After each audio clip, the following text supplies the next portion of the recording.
Raffica di commenti, però allora dove leggo Giovanni, fuoco alle tastiere se non sarà possibile al telefono. Però Giovanni, il telefono c'è, siete voi che in realtà preferite, non dico nascondervi dietro la tastiera, però non usare il telefono, perché il telefono è lì in sovraimpressione e non telefonate, ci mettete per carità il nome ma non la voce. Ma Tessarolo si nasconde o Amaro non vuole telefonare? Però... Sì, ma Tessarolo ogni volta, perché Tessarolo, no? C'è l'abbonamento. Certo. A Tessarolo, ogni volta questo qua mi tira fuori, no, questi discorsi qui. Beh, la cassa io sono Liliana, allora prepariamoci a sentire altre scomuniche, io l'ho già preso. Ecco, anche la Liliana qua, invitate anche questa che è interessante. Anche Liliana. Sì, vabbè. sì, questa Pontisso Liliana che ogni volta ne dice una più di Bertoldo. Facciamola venire che ci divertiamo un sacco, dai. La Rossella si dispiace che pare che sia al lavoro e pubblicità.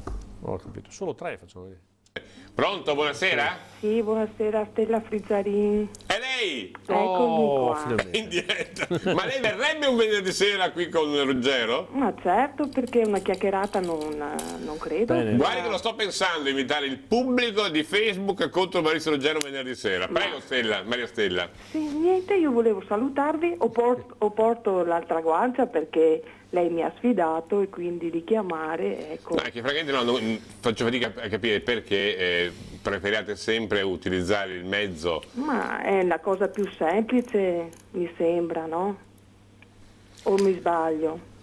Ruggero tace. No, sto sentendo, sto ascoltando. No, ma io dico invece che è interessante invece così un dibattito, anche un battibecco in ambito televisivo per questa ragione, perché così ci si muove ad armi pari, nel senso che noi altri ci mettiamo il nome, il cognome, la faccia, tutto quello che siamo, bene o male che sia.